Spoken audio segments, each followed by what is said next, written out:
வணக்கம், நான் உங்கள் Shabdina. Welcome back to Shabdina's kitchen. இன்னைக்கு நம்ம கிச்சனில் ரவையை வச்சு செட்னா ஸ்டைலில் பண்ணுற ரங்கூன் புட்டு எப்படி பண்ணுறது பார்க்க போகிறோம். நம்ம வீட்டில் நார்மலாக கேசரி பண்ணுவோம்ல, அதே மாதிரி தான் அங்கேயும் இந்த கேசரி பண்ணுவாங்க.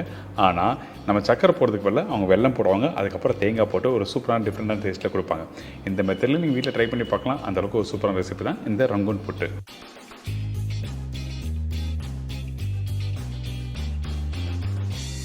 இது தொடர்ந்து இந்த பருப்பு பாயசம் எப்படி பண்ணணும்னு சொல்லிட்டு ஸ்டெப் பை ஸ்டெப்பாக நான் உங்களுக்கு சொல்ல போகிறேன்.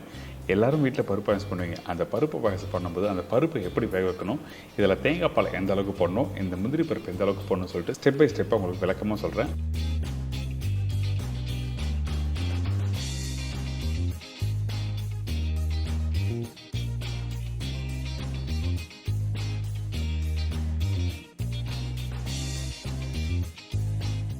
இப்போ ரெசிபிக்கு தேவையான பொருட்கள் பார்த்தலாமா? ரவை 1 கப்பு, தேங்காய் 2 பத்தை, முந்திரி பருப்பு 15லேருந்து 20 நம்பர், வெல்லம் 120 கிராம், ஏலக்காய் பவுடர் 1/2 டீஸ்பூன், நெய் 3லேருந்து 4 டேபிள் ஸ்பூன். இதாங்க இந்த ரெசிபிக்கு தேவையான பொருட்கள். இந்த ரங்கூன் புட்டு பண்ணுறதுக்கு நம்ம என்ன பண்ணுறோன்னா, ஃபஸ்ட்டு நெய் கொஞ்சம் போட்டிருக்கோம். அதாவது நான் சொன்ன குவான்டிட்டியில் 2 டேபிள் ஸ்பூன் நெய் போட்டிருக்கேன். அதுக்கு பிறகு திருவி வச்சுருக்க தேங்காய் 2 பத்து தேங்காய் சொன்ன பார்த்தீங்கன்னா, அதை நல்லா பொடிசாக திருவி இந்த மாதிரி நெய்யில் போட்டு வறுக்க ஆரம்பிங்க. இந்த மாதிரி வறுத்து நீங்கள் யூஸ் பண்ணும்போது நல்ல ஃப்ளேவர் நல்லா கொடுக்கும். அது மட்டும் இல்லைங்க, அந்த தேங்காய் பச்சையாக எடுத்து நீங்கள் ரவையில் மிக்ஸ் பண்ணி சாப்பிடும்போது நல்லா இருக்காது. இந்த மாதிரி வறுத்து நீங்கள் யூஸ் பண்ணும்போது கொஞ்சம் க்ரன்ச்சியாக இருக்கும். அது மட்டும் இல்லை, அந்த நெய்யோட ஃப்ளேவர் நல்லாயிருக்கும் தேங்காயோட மிக்ஸ் பண்ணி சாப்பிடும்போது. ஸோ அதனால் இந்த மாதிரி கோல்டன் ப்ரௌனில் நல்லா வறுத்து எடுத்துருங்க. இதுக்கு பிறகு நம்ம என்ன பண்ணுறோன்னா, இந்த தேங்காவை எடுத்து அப்படியே இன்னொரு பிளேட்டில் ட்ரான்ஸ்ஃபர் பண்ணி வச்சுக்கலாம். முக்கியமாக இந்த தேங்காய் கருகக்கூடாது, ரொம்ப முக்கியம். இந்த மாதிரி கோல்டன் ப்ரௌனில் வறுத்து எடுத்துடணும்.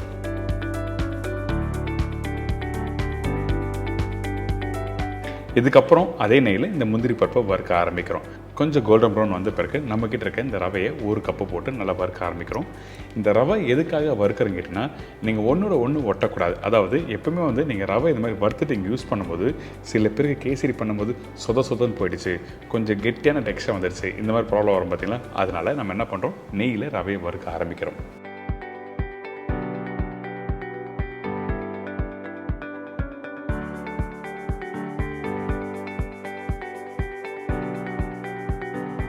கொஞ்சம் லைட்டாக கலர் மாறின பிறகு எடுத்து பார்த்தீங்கன்னா உதிரியாக இருக்கும். அதாவது வீட்டில் கோலமாவு எப்படி இருக்கும், அந்த கோலமாவு கையில் எடுத்து நீங்கள் லைட்டாக அப்படி போட்டிங்கன்னா உதிரியாக வரும். அந்த மாதிரி தான் ரவையை ஸ்லோ ஃப்ளேமில் வறுத்துருக்கணும். அதே டைமில் கலர் மாறக்கூடாது.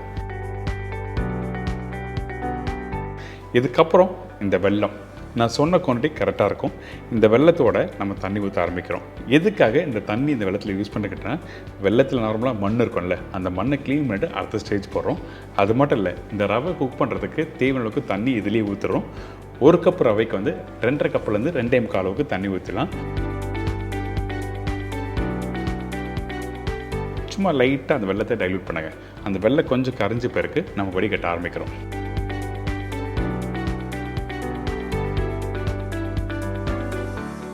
இப்போ நல்லா கொதிச்சு வருது பார்த்தீங்களா. இந்த டைமில் அந்த வெல்லம் தண்ணி பார்த்தீங்கன்னா கீழே மண் இறங்கியிருக்கும். மேலோட்டமாக அப்படியே எடுத்து வடிகட்ட ஆரம்பிச்சிடலாம்.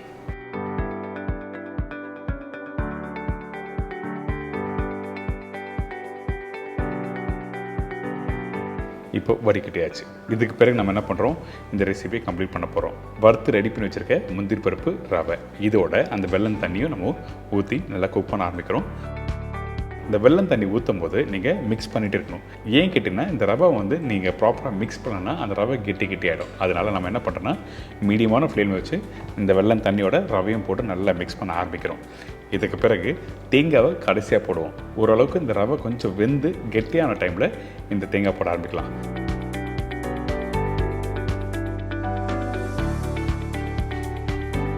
இன்னொரு முக்கியமான விஷயம், ரவை நீங்கள் குக் பண்ணும்போது ஹை ஃப்ளேம் வச்சு குக் பண்ணக்கூடாது, மீடியமான ஃப்ளேம் வச்சு குக் பண்ணணும். இப்போது 1 டேபிள் ஸ்பூன் நெய் போட்டிருக்கேன். இந்த மாதிரி நெய் போட்டு மிக்ஸ் பண்ணும்போது நல்ல அல்வா மாதிரி டெக்ஸ்சரில் வரும்.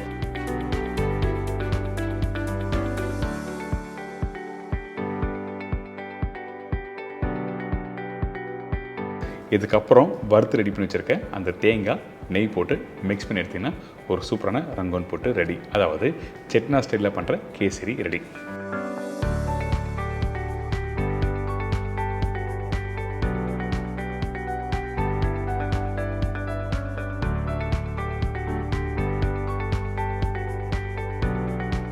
இப்போ பார்த்தீங்கன்னா இந்த ரவை சூப்பராக குக் பண்ணி எடுத்துருக்கோம். கடைசி ஏலக்காய் தூள் போட்டு நல்லா மிக்ஸ் பண்ணி எடுத்திங்கன்னா நல்லா ஃப்ளேவர்ஃபுல்லாக இருக்கும்.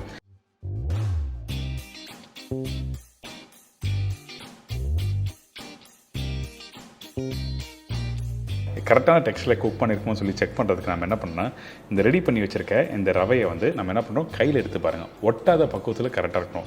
அப்போ தான் இந்த ரெசிபி கரெக்டாக வந்திருக்குன்னு அர்த்தம். ட்ரை பண்ணி பாருங்கள். நம்ம நார்மலாக வீட்டில் ரவை கேசரி பண்ணியிருப்பீங்க சக்கரை போட்டு. ஆனால் இன்றைக்கி வெல்லம் தேங்காய்லாம் போட்டு ஒரு டிஃப்ரெண்ட் ஸ்டைலில் கொடுத்துருக்கேன். கண்டிப்பாக எல்லாருக்கும் பிடிக்க நினைக்கிறேன். இப்போது இந்த பருப்பு பாயசத்துக்கு தேவையான பொருட்கள் என்னென்ன பார்த்தலாமா? பாசிப்பருப்பு 250 கிராம், வெல்லம் 450 கிராம், தேங்காய் பால் 200 ml, தேங்காய் பத்தை 2 நம்பர், முந்திரி பருப்பு தேவையான அளவு, ஏலக்காய் பவுடர் 1/4 டீஸ்பூன், உப்பு சிறிதளவு, நெய் 4 டேபிள் ஸ்பூன். இதாங்க இந்த பருப்பு பாயசத்துக்கு தேவையான பொருட்கள். ஃபஸ்ட் நம்ம என்ன பண்ணுறோம், பருப்பு பாயசத்துக்கு இந்த பாசிப்பருப்பை வறுக்க ஆரம்பிக்கிறோம். எதுக்காக இந்த மாதிரி பாசிப்பருப்பை வறுத்து யூஸ் பண்ணுறீங்கன்னா, அந்த பருப்போட பச்சை வாசனை இருக்கக்கூடாது. அதே டைமில் நீங்கள் பருப்பு டேரெக்டாக நீங்கள் வேக வச்சிங்கன்னா அந்த பருப்பு வந்து நல்லா மசிஞ்சு போயிடும். அதுக்காக நம்ம என்ன பண்ணுறோம், க்ளீன் பண்ணி வச்சுருக்க இந்த பருப்பை ஃபஸ்ட்டு வறுக்க ஆரம்பிக்கிறோம். இதுக்கு பிறகு நம்ம என்ன பண்ணுறோம், 1 டேபிள் ஸ்பூன் நெய் போடுங்க. இந்த நெய் போட்டு வறுக்கும் போது அதோட வாசனை நல்லா கொடுக்கும். அதே டைமில் ஸ்லோ ஃப்ளேம் வச்சு வறுக்க ஆரம்பிங்க.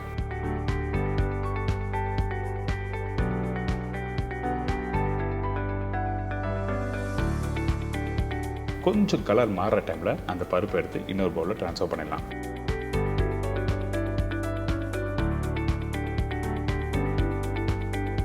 பருப்பை வறுத்து நீங்கள் வீட்டில் ட்ரை பண்ணி பாருங்கள். பருப்பை வறுக்காமல் நீங்கள் வீட்டில் ட்ரை பண்ணி பார்த்தேன், ரெண்டுத்துக்கும் வித்தியாசம் இருக்கும். அந்த பருப்போட அந்த பச்சை வாசனை போகிறதுக்காக மட்டும்தான் இந்த மாதிரி பண்ணுறோம்.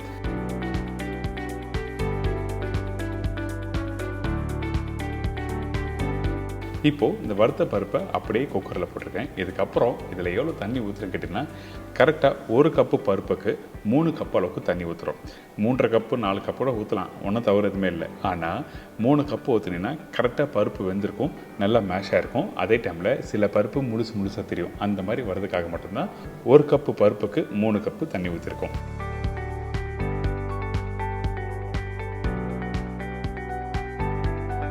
இதுக்கப்புறம் மூடி போட்டு ஒரு 3லேருந்து 4 விசில் மீடியமான ஃப்ளேம் வச்சு குக் பண்ணுங்கள்.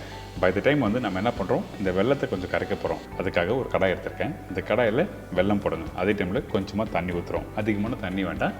இந்த வெல்லம் கொஞ்சம் மெல்ட் ஆகிற டைமில் கொஞ்சம் தண்ணி ஆகிடும். அதனால் தேவையானக்கு தண்ணி ஊற்றி இதை நல்லா கரைக்க ஆரம்பிங்க.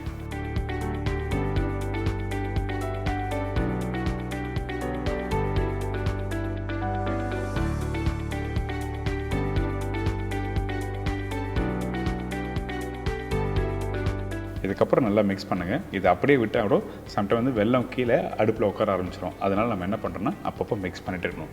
ஒரு ஸ்டேஜுக்கு மேலே பார்த்தீங்கன்னா இந்த மாதிரி வெல்லம் நல்லா கரைஞ்சிருக்கும். எதுக்காக இந்த மாதிரி பண்ணுறங்கிட்டேன்னா, வெள்ளத்தில் மண் இருந்தால் சாப்பிட்றதுக்கு நல்லா இருக்காது. அதனால் நம்ம என்ன பண்ணுறோம், இந்த மாதிரி கொஞ்சம் தண்ணி ஊற்றி நல்லா கரைச்சிட்டு அதுக்கப்புறம் வடிகட்ட ஆரம்பிக்கிறோம்.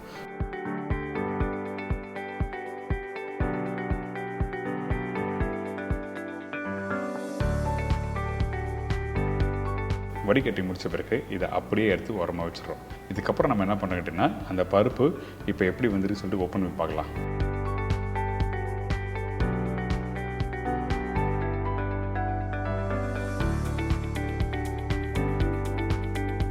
பார்த்தீங்களா, அந்த பருப்பு வந்து நல்லா உதிரியாக நல்லா சூப்பராக வந்திருக்கு. அதே டைமில் நல்லா வெந்திருக்கு.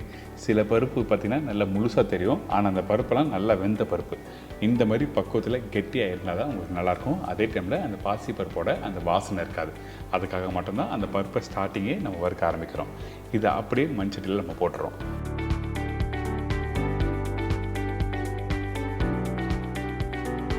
நம்ம ஏற்கனவே ரெடி பண்ணி வச்சுருக்க அந்த வெல்லம் சிரப்பு இருக்குல்ல, அந்த சிரப்பை இதில் ஊற்ற ஆரம்பிக்கிறோம். இந்த மாதிரி நல்லா ஊற்றின பிறகு நல்லா மிக்ஸ் பண்ணுங்கள். கொஞ்சம் கெட்டியாக இருந்தால் இந்த இடத்துல தண்ணி யூஸ் பண்ணலாம். அதே டைமில் இன்னொரு விஷயம் சொல்கிறேன், 250 கிராம் பருப்புக்கு வந்து 450 கிராம் வெல்லம் போதும். சில வெல்லம் வந்து கொஞ்சம் குவாலிட்டி கம்மியாக இருந்ததுன்னா அந்த வெல்லம் வந்து கொஞ்சம் 50 கிராம் எக்ஸ்ட்ரா போடுற மாதிரி இருக்கும். உங்கள் இனிப்புக்கு ஏற்ற மாதிரி நீங்கள் போட்டுக்கலாம். அது மட்டும் இல்லை, இந்த பருப்பு பார்த்திங்கன்னா இப்போது நல்லா முழுசாக இருக்கா. இதே ஃபைனல் ஸ்டேஜில் பார்த்தீங்கன்னா அந்த பருப்பு நல்லா மசிஞ்சு குக் ஆகி ரெடியாக இருக்கும். அதனால தான் இந்த மாதிரி ஸ்டெப் பை ஸ்டெப்பாக பண்ண சொல்கிறேன். இப்போ கொஞ்சம் தண்ணி ஊற்றியாச்சு. அதே டைமில் கொஞ்சம் உப்பு,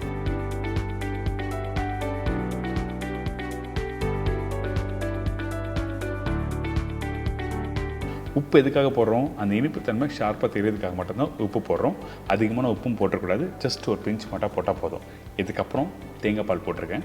இந்த தேங்காய் பால் போட்டு நீங்கள் குக் பண்ணும்போது உங்களுக்கு அந்த டேஸ்ட் வந்து ஒரு ஸ்மூத்தான ஒரு டேஸ்ட் கொடுக்கும். அதனால தான் தேங்காய் பால் யூஸ் பண்ணுறேன். நான் 200 ml பால் சொல்லியிருக்கேன். அதாவது ஒரு சின்ன டீ கிளாஸ் இருக்குது பார்த்தீங்களா, அந்த டீ கிளாஸ் ஃபுல்லாக திக்கான பால் யூஸ் பண்ணணும்.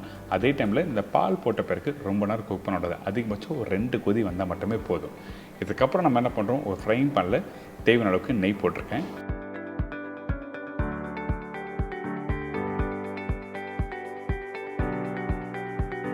இந்த நெய் கொஞ்சம் சூடாகிற டைமில் 2 பத்து தேங்காய் சொன்ன பார்த்தீங்களா, அந்த தேங்காவை இந்த மாதிரி ஸ்லைஸ் பண்ணி ரெடி பண்ணி வச்சுருக்கோம். அந்த தேங்காவை இந்த மாதிரி நெய்யில் போட்டு கொஞ்சம் லைட்டாக வறுக்க ஆரம்பிங்க.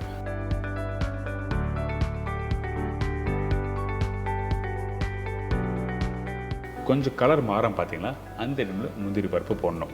எடுத்த உடனே முந்திரி பருப்பு போடக்கூடாது. அப்படி போட்டிங்கன்னா முந்திரி பருப்பு சீக்கிரமாக கலர் வந்துடும். அதுக்காக மட்டும்தான் ஃபஸ்ட்டு தேங்காய் போட்டு முந்திரி பருப்பு ஒன்று சொல்கிறேன். இப்போ ஓரளவுக்கு நல்லா ரெடி ஆகிடுச்சு, நல்லா கலரும் கொடுத்துருக்கு. இதுக்கப்புறம் நம்ம என்ன பண்ணுறோம், இந்த நெய்யோடு நம்ம என்ன பண்ணுறோம், ஏற்கனவே ரெடி பண்ணி வச்சுருக்க அந்த பருப்பு பாயசத்தில் கொட்டுறோம்.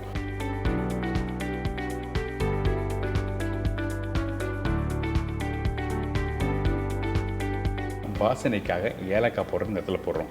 நிறைய பேர் ஏலக்காய் போடுற ஃபஸ்ட்டே போட்டுருவாங்க. அப்படி போட்டோன்னா அது வாசனை நல்லா எடுத்து கொடுக்காது. அதனால தான் நம்ம என்ன பண்ணுறோன்னா, இந்த மாதிரி நெய் தாளித்து கொட்டுறோம் பார்த்தீங்கன்னா, அந்த டைமில் ஏலக்காய் போடுற போட்டிங்கன்னா சூப்பரான வாசனை கொடுக்கும்.